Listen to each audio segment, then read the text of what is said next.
जब भी हम लोग इस समय दिल्ली विश्वविद्यालय के गेट नंबर 4 पे बैठे हैं, यूनिवर्सिटी ऑफ दिल्ली के गेट नंबर 4 पे आर्ट्स फैकल्टी के बाहर, और बड़ा दुर्भाग्य हमारा ये है कि आज देख लो समाज साथ बैठा है और कॉन्जिक्यूटिवली लगातार ये तीसरा अटैक आज हम पे हुआ है।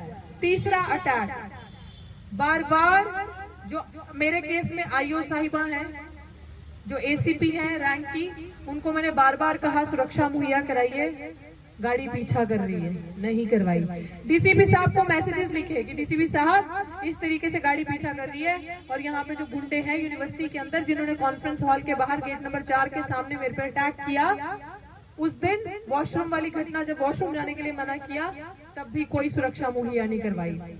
और उसके बाद आज तीसरा दिन आप ये देख लीजिए, हम अपने धरना स्थल की स्टेज पे बैठे हैं। जो लोकतंत्र में हम रहते हैं, संविधान जो हमें इजाजत देता है, अधिकार देता है पीसफुल प्रोटेस्ट की, ये उस जगह पे हम बैठे हैं। और ये जितने लोग आप यहाँ देख रहे हैं, और कुछ लोग उस साइड भी हैं, हम नहीं चाहते उन पे कैमरा पैन करना क्योंकि हर एक की प्राइवेसी है।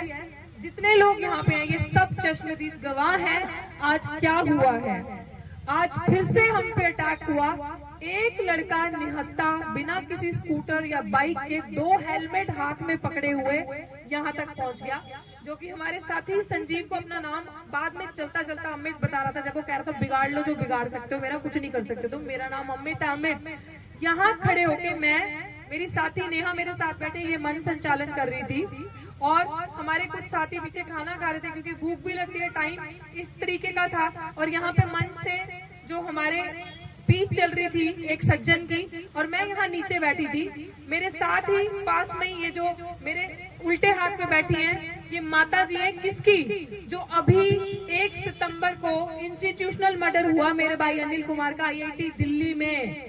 ये 3-4 दिन से माता जी इस आंदोलन पे है, न्याय मांगने के लिए, FIR दर्ज करवाने के लिए कि मेरे बेटे का इंस्टीट्यूशनल मर्डर हुआ है, वो सुसाइड नहीं है। जो वीडियोस हमारे पास आई हैं वो इंस्टीट्यूशनल मर्डर है, हत्या है, वो सुसाइड नहीं है जो हमने देखा है। इनके केस भी मिशन सेव कॉन्स्टिट्यूशन कर रहा है, और अभी हम लोग ये माता जी यहाँ बैठी हैं, न जाने किसकी जान को वो आदमी आया था यहाँ पे, इतना गुस्से में, इतना आक्रोश में। हमारा मन चल रहा था तो मैंने कहा आप रुकिए 2 मिनट, आप क्या बोल रहे हैं। हमें भड़काने लगा, उकसाने लगा, न्यूसेंस क्रिएट करी। 2 हाथ में हेलमेट थी। जब मैंने उसे रोका कि आप साइड पे जाएं, तो वो कहते मेरे साथी आशुतोष आगे हैं।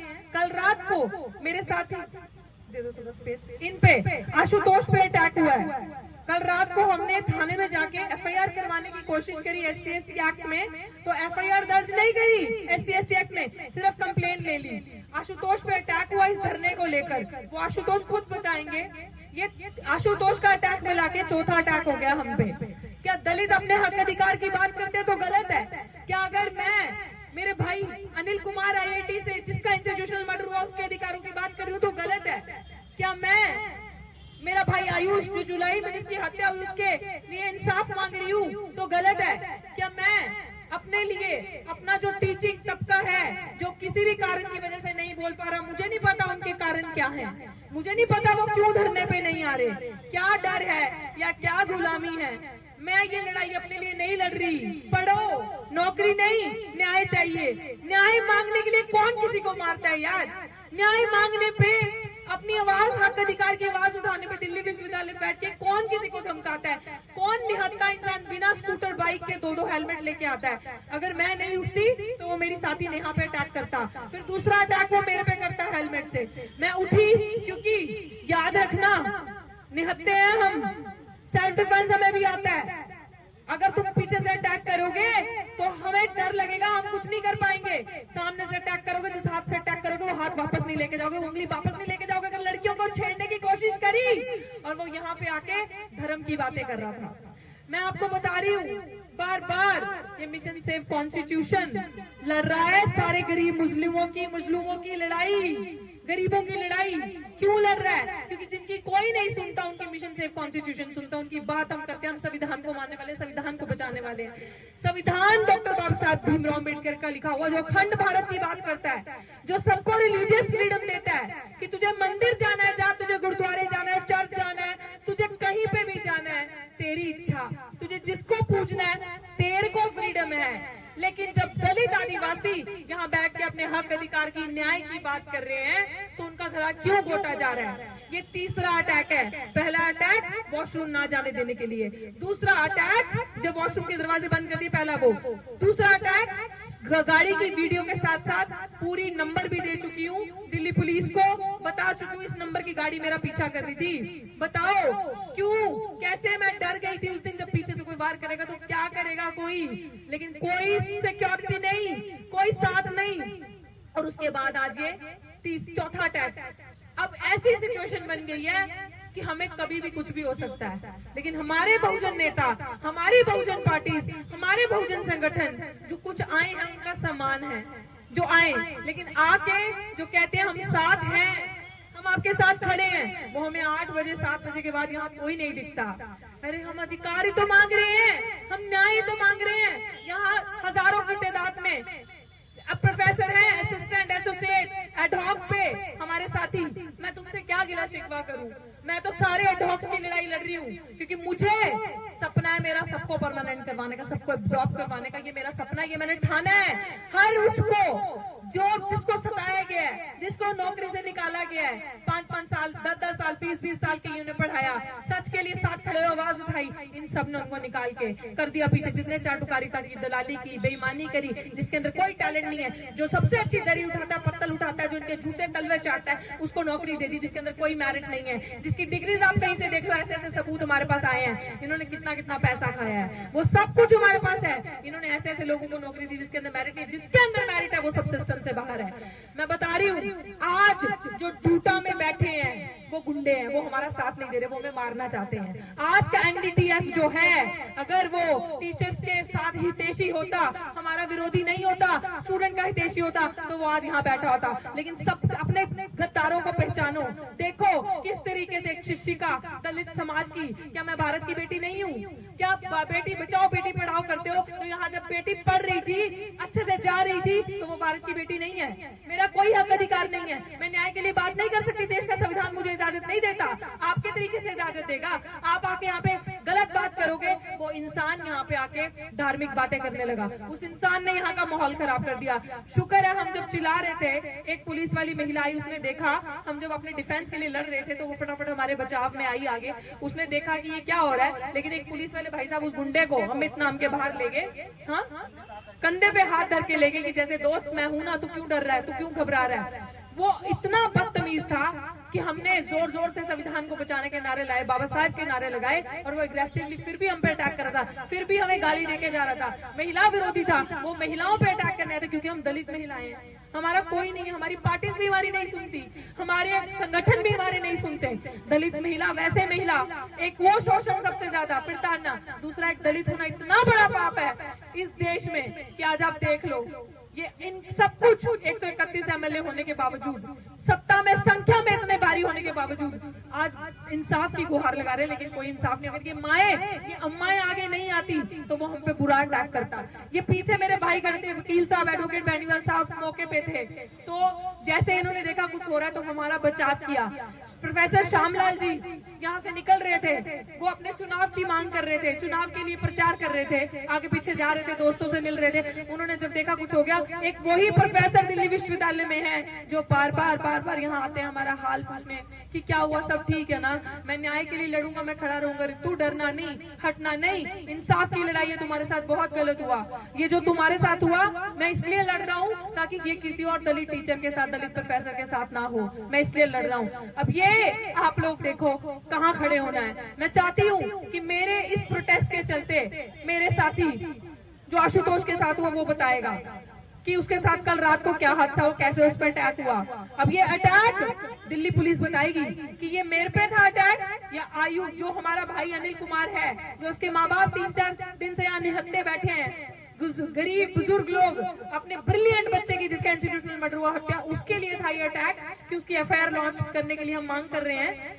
SC/ST एक्ट के अंदर, या ये अटैक मेरे पता ये दिल्ली पुलिस जवाब देगी, क्योंकि दिल्ली पुलिस मिली हुई है DU प्रशासन से, और DU यहाँ का वाइस चांसलर जिससे हम उम्मीद करते हैं, जो कुलपति है, जिससे हम उम्मीद करते थे गरीबों की सुनेंगे, दलितों की सुनेंगे, न्याय देंगे, उन्होंने हमारी नहीं सुनी। आशुतोष, मैं चाहती हूँ आप बताओ आपके साथ कल क्या अटैक हुआ। जय भीम साथियों, कल रात करीब 10-10:30 बजे के हम लोग, मैं और मेरे दो साथी अपने फ्लैट से निकल के डिनर के लिए जा रहे थे। तभी एक रास्ते में एबीपी का कार्ड होल्डर मेंबर, उसका नाम भी प्रिंस सिंह है, जो LC2 का भी करंटली प्रेसिडेंट बना है।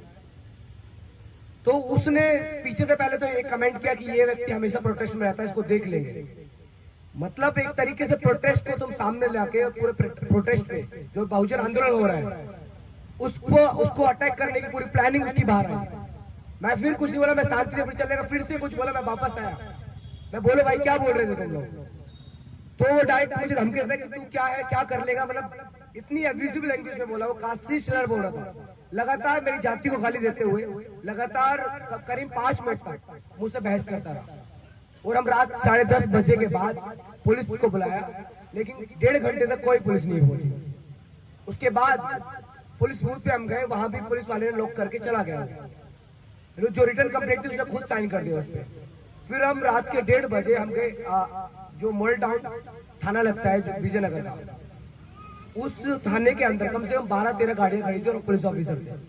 112 पर लगातार कॉल कर रहे थे 1.5 घंटे से, कोई नहीं आया। हमारे पास वीडियो बना के ले गए थाने के अंदर जाके कि जब आपके पास गाड़ी थी, जब मेरे पर अटैक हो रहा था, हमारे साथियों पर अटैक हो रहा था, एक बहुजन आंदोलन जो आज दिल्ली यूनिवर्सिटी की धरती पर चल रहा है, जो लगातार बहुजनों को उनके न्याय के लिए बोल रहा है, जो लगातार मिशन सेव कॉन्स्टिट्यूशन जिसकी अगुवाई में वो आंदोलन चल रहा है, वो यहाँ स्टूडेंट्स बहुजन समाज से जो आते हैं, प्रोफेसर डॉक्टर ऋतु उसमें एक सबसे आगे रही है। तो उस आंदोलन को अटैक करने की पूरी कोशिश की गई मेरे थ्रू। और एक प्रोटेस्ट में वही व्यक्ति ID कार्ड मांगता है मेरा। मैं पिछले 4 साल से इस दिल्ली यूनिवर्सिटी में हूँ, लगातार यहाँ के बड़े बड़े आंदोलन में मैं पार्टिसिपेट किया हूँ, बड़े बड़े आंदोलन को मैंने लीड किया है। उसके बावजूद भी उसकी हिम्मत इतनी होती है कि प्रोटेस्ट के अंदर घुसकर मेरा ID कार्ड मांगते हैं। आज वही सेम घटना यहाँ पर हुई, जब एक व्यक्ति, उसके साथ मैंने पहचाना एक व्यक्ति ऑल इंडिया स्टूडेंट एसोसिएशन का व्यक्ति था। हम ऐसे लोगों को भी पहचानना होगा। अब्दुल नाम है उसका, जो उसके साथ था। वो आया, बार बार बोल रहा है कि मेरे धर्म को क्यों बोल रहे हो। हम बोलना चाहते हैं कि हम उसके धर्म के खिलाफ कुछ नहीं बोल रहे थे, हमारे खिलाफ हो रहे अत्याचार, जो लगातार उस व्यवस्था में हमको नीचे दबाकर, हमको सप्रेस करके, एजुकेशन से दूर रखकर जो हमारे खिलाफ जातिगत जो अत्याचार हुए, दलित महिलाओं के साथ तमाम तरीके की पीड़ा हुई, उसके खिलाफ अपनी आवाज है, हमारी आवाज। अगर उनको लगता है, मैं 1995 में जब घच्ची रामन से बैन हटा था, इलाहाबाद हाईकोर्ट का एक बैन है, उसको पढ़ लीजिए, उस व्यक्ति को पढ़ना चाहिए। अगर हम लोग अपने खिलाफ हो रहे अत्याचार के खिलाफ आवाज उठाते हैं, तो ये इसका मतलब कतई नहीं है कि हम उनके धर्म के खिलाफ बोल रहे हैं। अगर उनको लग रहा है, इसका मतलब कहीं ना कहीं उनके धर्म में खोट है, उनको एक्सेप्ट करना पड़ेगा, उसको बुलाना पड़ेगा। वरना हम ब्राह्मणवाद के खिलाफ इसी तरीके से, मनुवाद के खिलाफ इसी तरीके से आवाज उठाएंगे और लड़ेंगे। जब तक ये जातिगत एट्रोसिटी, जब तक ये पितृसत्तात्मक महिला विरोधी नीतियां, ऐसे व्यक्ति लोग इस कैंपस में, इस इंडिया में पनपते रहेंगे, उसके खिलाफ हम इसी तरह से आंदोलन करके आवाज उठाएंगे। हमारी आवाज तमाम उन 85% बहुजनों के साथ है, हमारी आवाज उन मेहनतकश लोगों के साथ है, जो लगातार यहाँ मेहनत करके यूनिवर्सिटीज में आते हैं, लगातार मेहनत करके PhD करके प्रोफेसर बनते हैं। तो हम लोग जो IITs और तमाम ऐसे SU हैदराबाद जैसी यूनिवर्सिटीज में, JNU यूनिवर्सिटीज में जो इंस्टीट्यूशनल मर्डर हो रहे हैं, उनके खिलाफ भी हमारी आवाज है। चाहे वो साथी रोहित वेमुला रहा हो, या फिर अनिल कुमार रहे हो, या फिर पायल तड़वी, या दर्शन सोलंकी, आयुष, ये तो वो लोग जो हाईलाइटेड हो जाते हैं। ऐसे लोग तमाम घुट कर उनके साथ हैरेसमेंट हो रहा है, जाति के नाम पर हैरेसमेंट हो रहा है। आज भी तमाम हॉस्टल्स में जाइएगा तो यहाँ वो ऐसे लोग भटकते रहते, देखते रहते हैं, ताकि ये लोग जो हम पढ़ते हैं यहाँ पर एक इंटेलेक्चुअलिटी दिखाते हैं कि जो हमारे अंदर वो है। हम हर तरीके से मेहनत करना जानते हैं, हम मेरिट में भी कॉम्पीट करना जानते हैं, हम इंटेलेक्चुअलिटी में भी कॉम्पीट करना जानते हैं, हम पॉलिटिक्स में भी कॉम्पीट करेंगे, हम आंदोलन में भी कॉम्पीट करेंगे, हम लोग लड़ेंगे। जब तक इस तरह की एट्रोसिटीज होती रहेंगी, हम लोग लड़ेंगे। जय भीम साथियों। अंत में मैं यही कहूंगी कि ये बार बार ध्यान रखें, जो मैं बार बार कहती हूँ कि हम पीस, एक सेकंड बैठे रहें, क्या करते हो, हम पीस को मानने मेंटेन करके रख रहे हैं, लॉ एंड ऑर्डर को मेंटेन करके रख रहे हैं। मैं मीडिया में भी ये चीज कह दे रही हूँ, मैं अपने हर media channel, social media channel पे बार बार ये चीज शेयर कर रही हूँ कि हमारे लोग पिछले 28 दिन से शांतमयी तरीके से आंदोलन कर रहे हैं। हम संविधान के ना 1 इंच आगे हैं ना बाहर है, संविधान के दायरे में है। अगर कोई न्यूसेंस क्रिएट करता है, आतंक माहौल बनाता है, यहाँ पे आके बदतमीजी करता है, लड़ता है, धार्मिक बातें करता है, तो वो गुंडा इनका होगा, हमारा नहीं होगा। ये वाइस चांसलर साहब गुंडे भेज रहे हैं, सविता रॉय गुंडे भेज रही है हमें मारने के लिए, मरवाने के लिए, और इसमें पुलिस प्रशासन पूरा मिला हुआ है, सरकार मिली हुई है। ये इनकी शहर से हो रहा है। हम आपको यहाँ से, इस मंच से ये मैं बार बार चीज कह रही हूँ कि अगर देश के प्रधानमंत्री जी, गृह मंत्री जी, अगर आप सिर्फ प्रधानमंत्री एक पार्टी के नहीं हो, पूरे देश के हो, तो हमें सुरक्षा मुहैया करवाओ, दलित आदिवासियों को न्याय दिलवाओ। आपकी आंखों के सामने ये सारी चीजें हो रही हैं।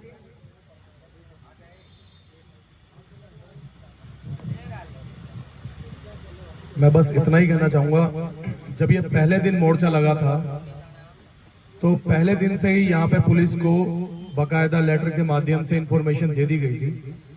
तो जब ये बात आती है SC/ST एक्ट की और SC कम्युनिटी के लोग जब अपने हक अधिकार की बात करते हैं तो वो संवैधानिक तरीके से ही अपनी बात रख रहे हैं। और DCP साहब हो, चाहे कमिश्नर साहब हो, चाहे SHO साहब हो, उनको रिटर्न में दे दिया गया था, तो उनकी जिम्मेवारी बन जाती है उस कानून के तहत कि यहाँ पे सुरक्षा पुख्ती कर दी जाए, महिला पुलिस हो और जो लोकल पुलिस हो, क्योंकि ये महिला यहाँ से पुरजोर तरीके से अपने न्याय के लिए आवाज उठा रही है। तो आज भी जैसे कि पहले भी बताया डॉक्टर रितु जी ने कि एक सिक्योरिटी गार्ड ने यहाँ पे हमला किया था उनके ऊपर, एक गाड़ी ने पीछे किया था।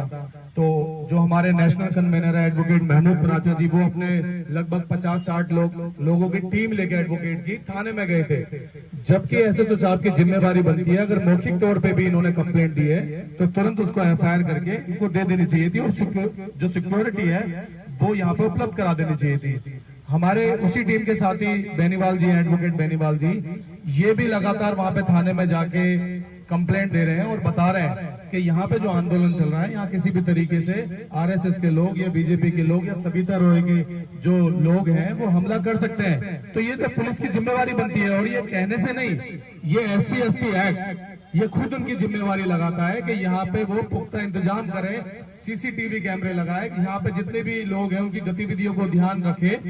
लेकिन वो ऐसा नहीं हो रहा। अब ये पता नहीं क्यों, शायद ये बात साबित होती है इन बातों से कि वो चीजें मिली हुई हैं।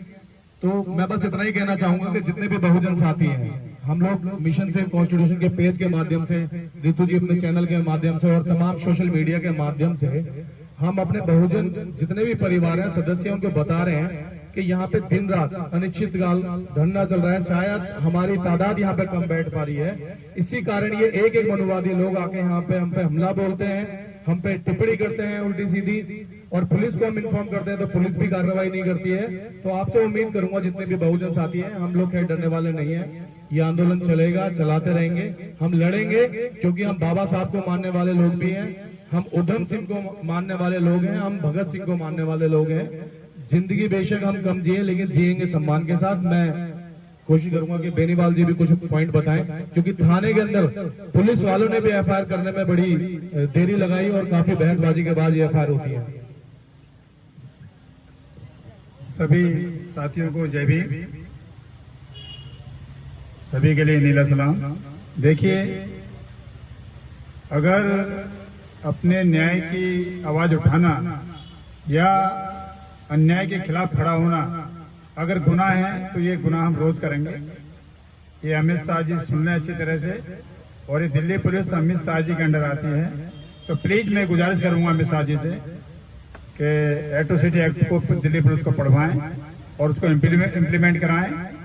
यहाँ जितने भी लोग हैं सब सताए हुए लोग हैं, दिल्ली पुलिस हमारी एक आवाज क्यों नहीं सुनती है, इस पर सोचना जरूर पड़ेगा हमारे लिए।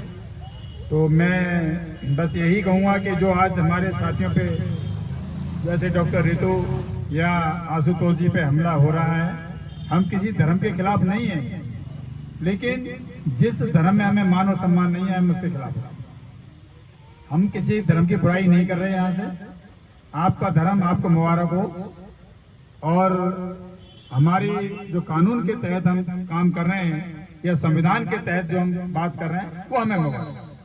तो प्लीज कोई भी शक्ति हमें आकर के डराने की कोशिश न करे। ये यहाँ जितने भी लोग हैं संख्या में भले ही कम होंगे, लेकिन सारे कट्टर अम्बेडकरवादी हैं, और जो अम्बेडकरवादी है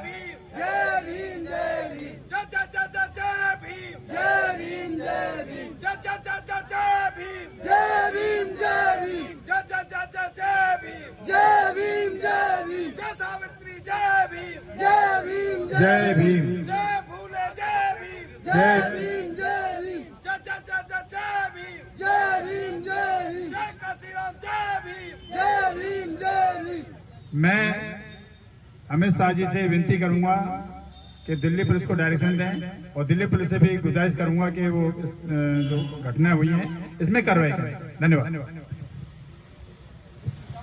देखिए, पहले भी तो हादसा हो चुके हैं, और ये जो आज हुआ है, इन्होंने जब एक हमारे सरदार जी जो भाषण दे रहे थे, उनको जो बता रहे थे, उन्हें सीधा आके अटैक किया, और वो भी जो ये अमित का लड़का जो अमित आया था, और ये जो गला जला हुआ था, ये भेजा हुआ लड़का था।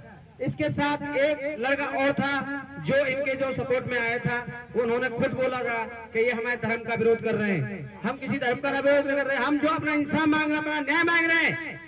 मैं अमित शाह जी को पूछना चाहता हूँ, यहाँ की दिल्ली पुलिस सोई हुई है, और इनकी दिल्ली पुलिस इनको सपोर्ट कर रही है, गुंडों को।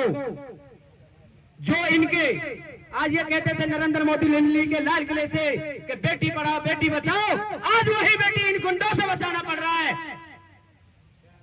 तो मैं ये कहना चाहता हूँ, यहाँ की दिल्ली पुलिस और यहाँ की सरकार, अगर हमारी बहन को कुछ हुआ, सबसे पहले हम जान देने के लिए तैयार हैं। तो मैं यही कहूंगा कि एक इनको पुलिस सुनने की काम करे।